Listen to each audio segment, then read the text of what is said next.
What is up, everyone? It's that wonderful time of year where we got to file those taxes. Everyone enjoys it. Who doesn't love filing their taxes? But don't worry, if you don't love it, like I jokingly made, we got some help here.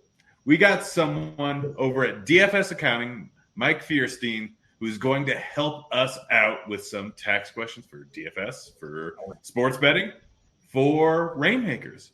How you doing over there, Mike? I'm good, Grant. Thanks for having me. It's been pretty hectic these last couple of months, but we got 2 weeks left, so it's time for the final stretch and get these tax returns filed. Yep. No, I still have not filed mine, but I guess we can just get right into something that's important since we're, less than 2 weeks out. Filing extensions. Something that we should probably talk about is a lot of people don't know what an extension is. A lot of people don't know what an extension does. A lot of people don't know what's required for an extension. I have to file one. I do pretty much every year just because it's a pain doing my taxes with all the sports betting and DFS and all my other activities and waiting on K1s and this and that.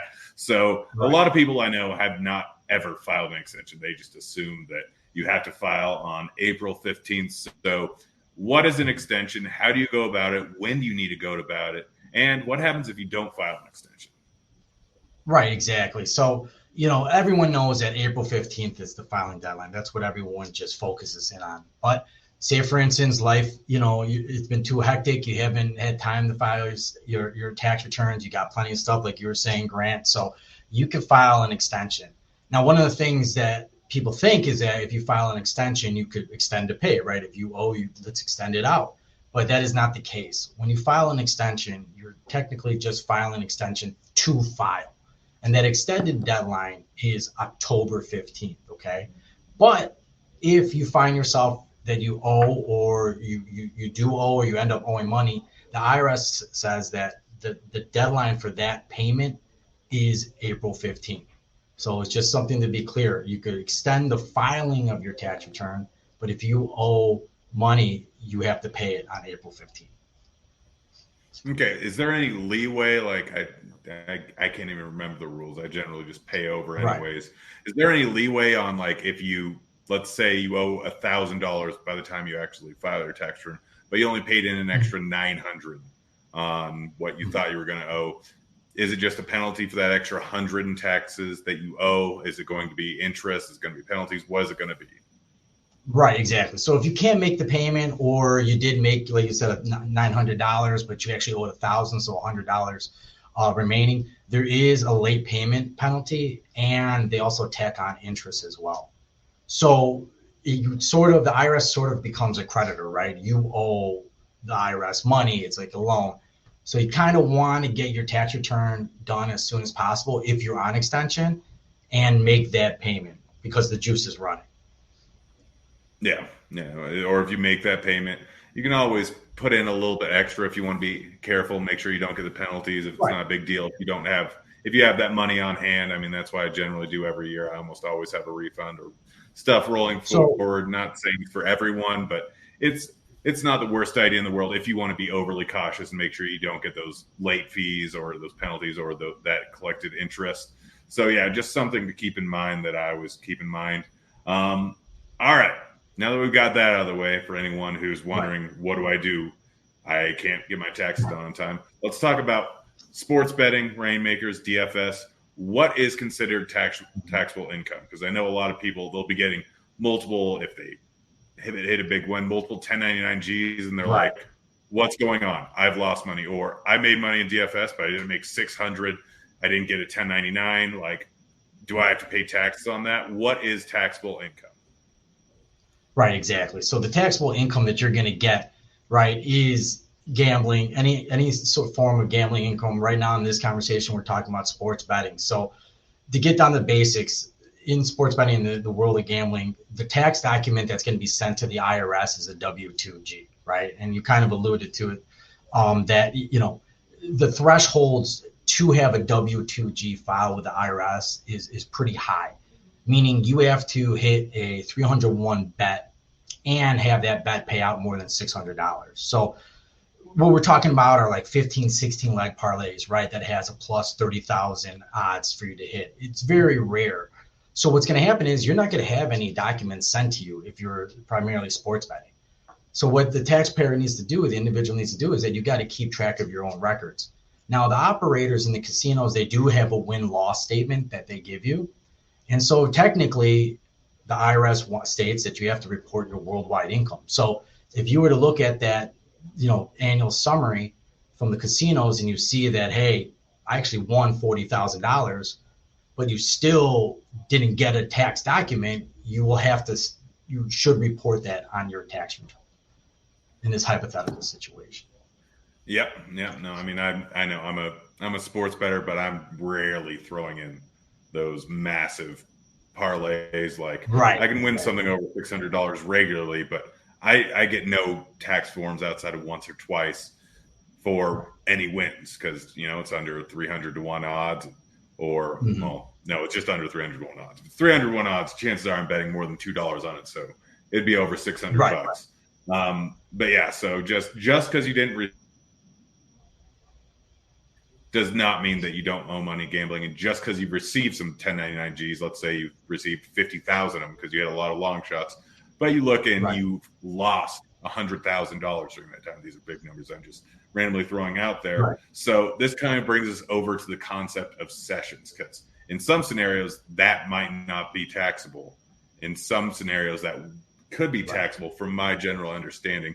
It all depends on the session. So what is a session from the IRS standpoint? How can you kind of use that to your advantage? In what ways are allowed and not allowed?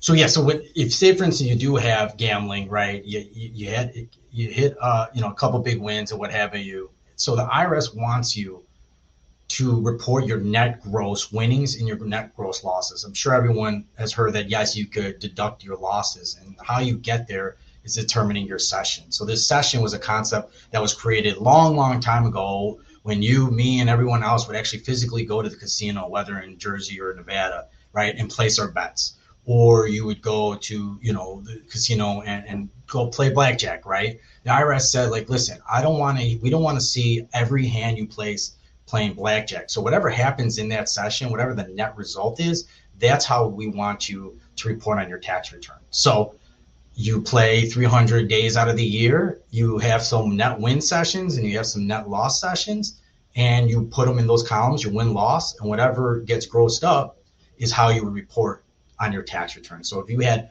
50 days or 50 sessions of $1,000 wins, you would report $50,000 on your tax return. And if you had 25 sessions or 25 days, whatever, of losses, you would put $25,000 as losses. Now, losses are reported as an itemized deduction. So your tax return, your income's going over here, and your itemized deduction is going over here. And the problem is, with the new tax law that came into effect in 2018, your standard deduction increased, reducing the value of your itemized deduction. See, so you have to take the higher of your itemized deduction or your standard.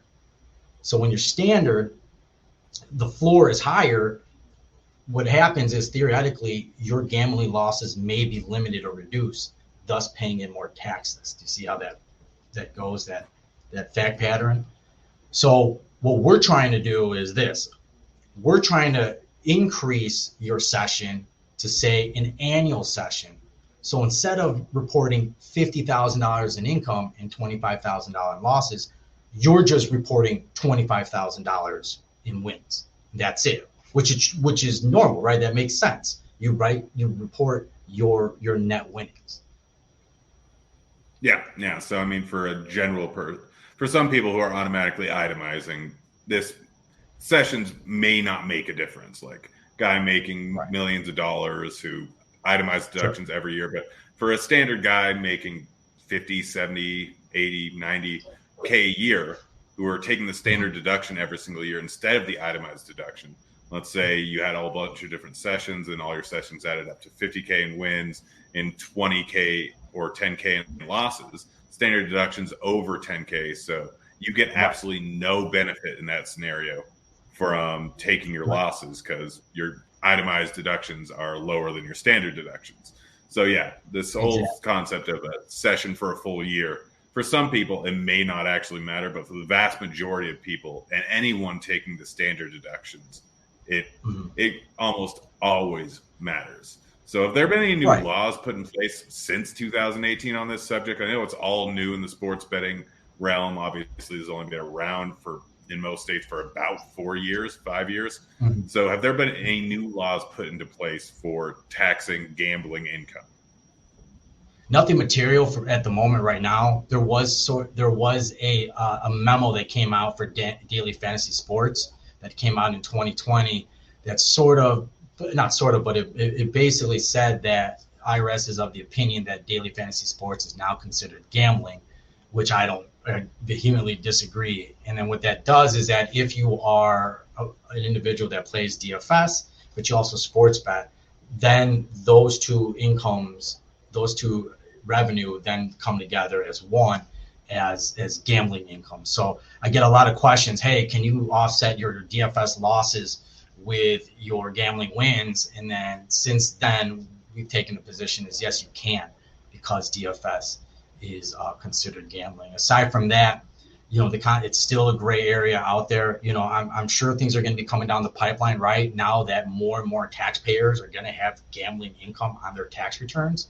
Right, there's going to be more focus on that regard, and then that's why getting back to sessions it's important for you to understand that and basically look at your betting structure. Right, I threw out annual sessions, but if you're picking and popping and only betting in the summer because you like baseball, and then you don't do anything else, or you bet once or twice in the fall, then it's really tough to position yourself as an annual session. So one has to be true to their betting strategies.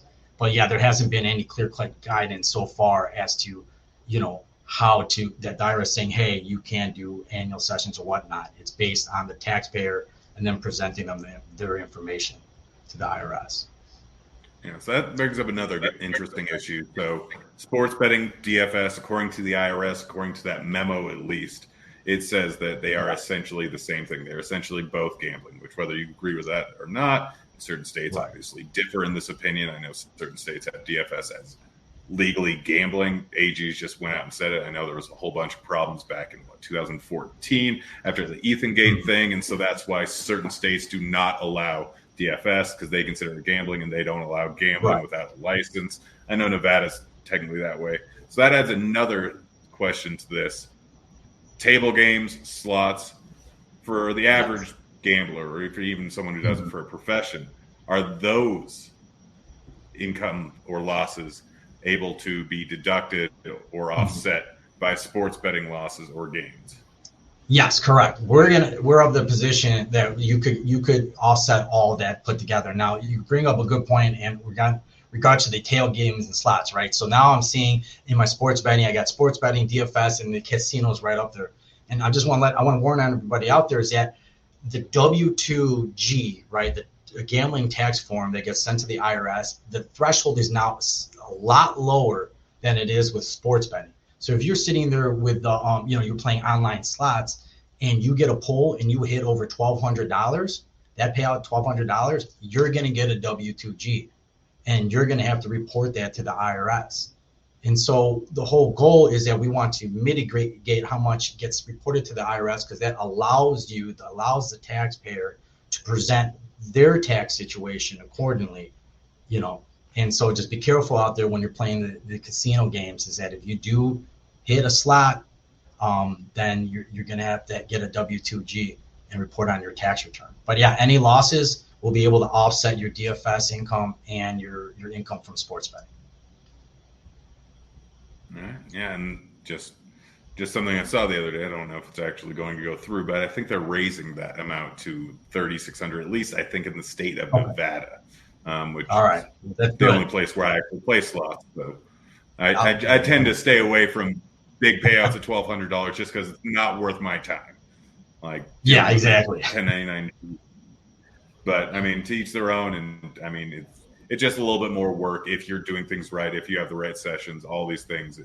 It shouldn't cost you more money if you're doing things correctly. It's just, is it going to be Right. more work? Now, so we kind of over like the normal sports bettor, the guy that's just kind of doing this for fun, sometimes wins, sometimes loses, and just wants to know how to do those things. Guys who put more work into it. It's kind of like a for-profit hobby or even a for-profit job like me. What's the best way to go about that? Is Schedule C the best way to do it and record your income there? Should you be creating an S corp, a C corp, a partnership? Is there varying differences in benefits based on the state? Like what are some things that they should know or look into in case they are in that position of I'm doing this for money and I'm consistently winning? Yeah, exactly. And that's a great question. That's a loaded question too. So we have a lot of clients as well that, when based on the fact pattern, are doing this full time or a business, right? That this is the only source of income. They put in over 40 hours a week on analysis and betting structure and schemes and things of that nature, and they put in a significant amount of money in order for this endeavor. So if you do hit those, what they're called 9 non-exclusive factors of a business, then yeah, we would suggest setting that up. Now, keep in mind before we get into this that even though you are a professional or you are for a business, the IRS rules stipulate that yes, you can deduct your expenses, but you cannot deduct more. You cannot take a loss. So ultimately, you can, if you have gambling losses from casinos or DFS, but wins in sports betting, you could put that together and then deduct your expenses, but you cannot go past zero. So that's one thing that one has to consider. But yeah, the most simple form is putting it on a Schedule C on your 1040. Now, we don't advise that because the Schedule C, out of all the forms, is a little bit more scrutinized form that the IRS will take a look at, right? And we're trying to mitigate audit risk. Now, when I talk about audit risk, I'm not talking about like a 30% chance or automatic red flag. But, if we're increasing it from 2% to 3%, that's material, right? No one wants to deal with an audit. I've dealt with audits. We've beaten them, and it stinks for everyone. So with the Schedule C also, you get taxed what is called FICA tax, right? You're considered a self-employed individual. So you have to pay payroll tax, which are people, pay all the time in their paycheck. It's Social Security and Medicare. But when you're self-employed, you have to pay the employer portion and the employee portion because you're self-employed. So that tax is 15.3%. So because of the audit risk and then the additional FICA tax, we like to get people off of a Schedule C. And where do we put them? Well, we help individuals set up an LLC, a limited liability company, and then we tax them as an S corp. Okay. So when you do that, the S corporation is a tax entity, and that entity is filed on a form called an 1120S. All right, it's an 1120S. It's an informational form, and there you'll report all your activities, your wins, your losses, if you have expenses, telecommunication, meals, if you're traveling to Vegas, what have you, if you're in a final, DFS final, that travel, you name it. So you put it there and you house that activity there. And then that's where you could do some really good stuff, tax mitigating, right? You're going to have to set up a salary. It's called reasonable compensation. But ultimately, at the end of the day, you reduce your audit risk because that form isn't that tax. And then you also can reduce your tax liability. I also have clients that set up partnerships. I actually have one client that actually set up an investment fund where they've gathered money, and they have runners or other individuals placing the bets in, and they're providing that information and then generating income. So there's definitely things that you can do if you find yourself in a professional setting, right? As a professional, you got to get there. You got to be true to yourself, right? You can't have a W-2 that's $100,000, or plus. It doesn't even matter the amount, but if it's what you're doing on a day-to-day basis, you have a 9 to 5, that moonlighting of a professional gambler, it's a little bit tough to accept. Unfortunately, the IRS looks at, moonlighting or a professional gambler with a more serious scope than, say, for instance, you were an Uber driver, right? Or, what other moonlighting or they're selling stuff on eBay that you'll put on Schedule C. But that's just the landscape and what you can do if you're a professional gambler. Yeah, so this brings up an interesting thing too. We talk about runners, and we're not talking about breaking terms of service or and anything like that. Like we'll use the scenario of your buddy's in Vegas. He places a bet for you. That bet wins, and let's say $10,000. So your buddy sends over the $10,000. Right. Buddy might be worried about, oh, am I going to get taxed on this? May not have gotten a 1099-G. What, in that scenario, what would you have them most likely do? Like, would you fill out a 1099 and give that to him if there was no 1099 that was actually given to the original guy that made the bet? Would you just report it? Would you leave a note in there? What would you generally do in that situation? Yeah, no, definitely. And we actually see that a lot, right? Unfortunately, the casinos, and I'm sure you're aware of this, right? If you got an edge and you're winning, the casinos will limit you ASAP, right? Any prop bets, whatever bets that you're placing. So we do see what we call proxy bettors, right? Our clients have now been limited or what have you, and now they're going and reaching out to friends and family. So in that case, especially in the recreational side of things, right? What we do is that I advise them, listen, you have to establish, an agreement, right, with that runner or that proxy bettor.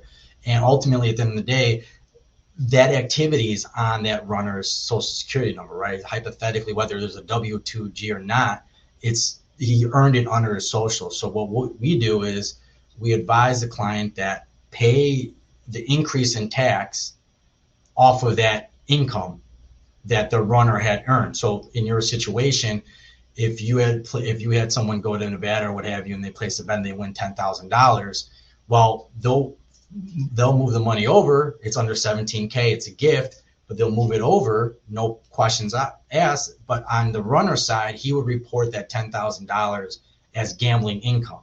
And so what we do is we say, hey, that runner, prepare your tax return without the income, figure out your tax liability or refund, add the gambling income on top of that, and that increase, that spread, is what the original bettor will pay. It will help pay for that and provide it. So that, what we found, is the easiest way in these situations to do it. Now, there's a lot of times there's rev share, right? That if someone's a runner, they're going to get 10% of the winnings or what have you. So then you just adjust it where the runner only reports their portion of the gambling winnings plus every other thing, all the other taxable income. And then the total gambling and that spread right there is what the original bettor would pay. If that makes sense when I'm outlining. I mean, to an extent. So it's essentially just taxing the income under the runner's tax return and then getting it back as a gift. Yeah, exactly. Depending on how much it gets. The taxable amount. Yeah. Yeah, and then different. If you start preparing 1099s, right now, what happens is you're throwing out more flares to the IRS, and you're sending income to another person, but you yourself can't take that deduction.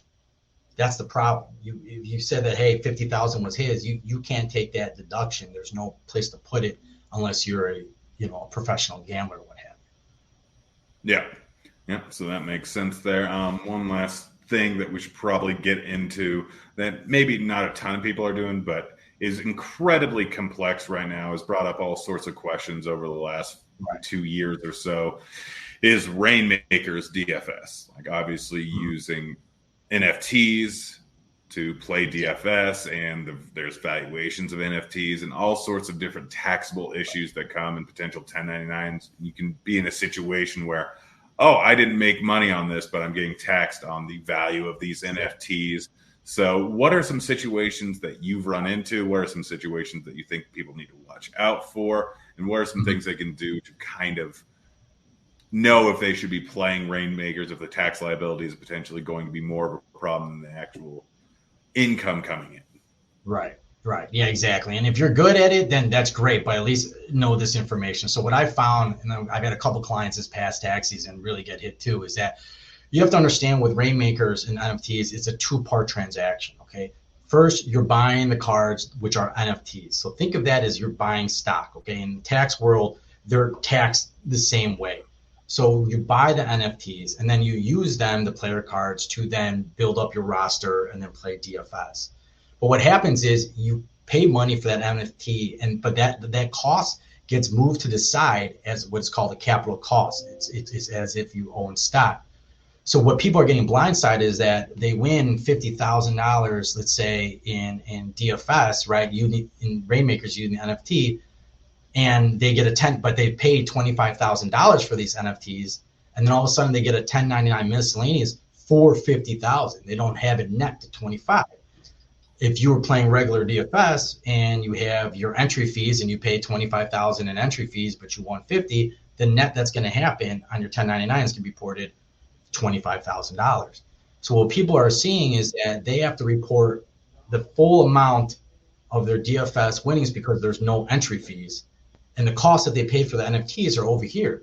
But the problem is, if you go to sell your NFTs or you sell it at a loss, right? Because that's what a lot of people have been saying, that, hey, now they're worthless, they're deemed worthless, so there's going to be a loss. Well, because they're considered a capital stock or a capital asset, the max you could report as a loss on your tax return is $3,000.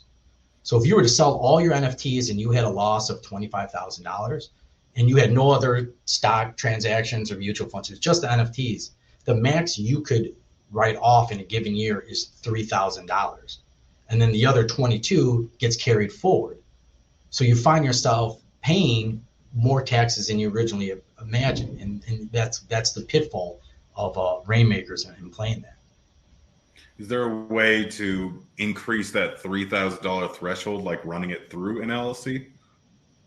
So again, great question. Similar situation with everything else, right? If you find yourself that you are a business or a professional, right? Again, the 9 non-exclusive factors, I'm not going to list them all out, but ultimately 40 plus hours a week, material amount that you're invested in is literally what you do a day in and day out, then yes, you can put that into your LLC and incorporate that line of activity with everything else, right? Your sports betting, your DFS. Now, what it does though is those NFTs, because you're doing this as a hobby, you're a broker, you're a dealer, it actually changes them from like a capital investment to what is considered like inventory. So there you're able to directly write off that, that $25,000 in this example against your income. Okay. But you have to get to that point to say, hey, I'm a dealer. I'm doing this every single day. I'm buying and selling NFTs as part of through Reignmakers, as part of also playing DFS. Thus, those costs of that NFT, I get to deduct right away. And that's kind of how you'll be able to. But if you're a recreational, it goes right into what is called the Schedule D, and it gets placed all along with your mutual funds and your stocks, and the max you can deduct in a given year is $3,000. All right, good to know. Is there anything else you'd like to talk about before we get out of here? Anything I might have missed? Anything recreational bettors should probably know in addition to all this? Just be careful with 1099K in the documentation that gets provided to the IRS, right? What we tell people is that tell your own story, right? Right now it's gray area, and with nothing set in stone in regards to the session, the less you send to the IRS, the better, because then that way you could take a look at your Excel file, right? And you could take a look at your betting structure and your journal, right? I suggest anyone who's betting every single day to set up, your own journal, whether it's an Excel file, make sure you have the date stamp, the type of bet, what you placed, your wager, what you won, all that. And you keep that journal. And that way you can dictate, hey, I'm an annual session. I took a look. I'm playing every single day, NBA, NCAA, then I'm going into baseball season and then football, back to basketball. I'm every single day, or if you're an R-bet or what have you, I want an annual session. You have the tools to prove it, right? So that's what I would just suggest. Always keep, if you are doing this a lot, whether it's recreational or not, keep accurate records and try and limit the amount of documents sent to the IRS. W-2Gs, we talked about that. If you're doing casinos, watch out for a 1,200 pull or more unless you're in Vegas. 1099K, don't use PayPal. There's certain states where the threshold is very low. Illinois is one of them. Right now, the threshold for a 1099K is $20,000 received and I think 200 transactions, but that's even being fought at. And right now they want to bring it down to 600. So try not to use PayPal, especially if you're in states like Illinois where it's $1,000 threshold in 4 transactions. And keep winning. Try and beat the odds. That's all I can say. Yep. All right. Well, that should just about do it. Mike, thanks for joining me. Where can people find you? How to reach you? How to reach DFS Accounting? Yep. And we'll get out of here. No, for sure, definitely. I mean, we're here to help, right? We do a 30-minute intro call to talk about the individual's tax situations and ask any or answer any questions that they may ask. It's a gray area, and it's one that likes to sports bet and plays season long in DFS. This is what we do, and just trying to help out people mitigate their taxes. So if you have any questions, you can inquire. We have a abandoned email. It's info@dfsaccounting.com. You can visit our website at dfsaccounting.com, and give us a shout, send us an email, and we'll be happy to help you out. All right. Well, thanks for joining us, Mike. Everyone, good luck Thanks, on your man. tax season, and reach out if you need it. We're out of here. All right. Thanks a lot, man. Take care.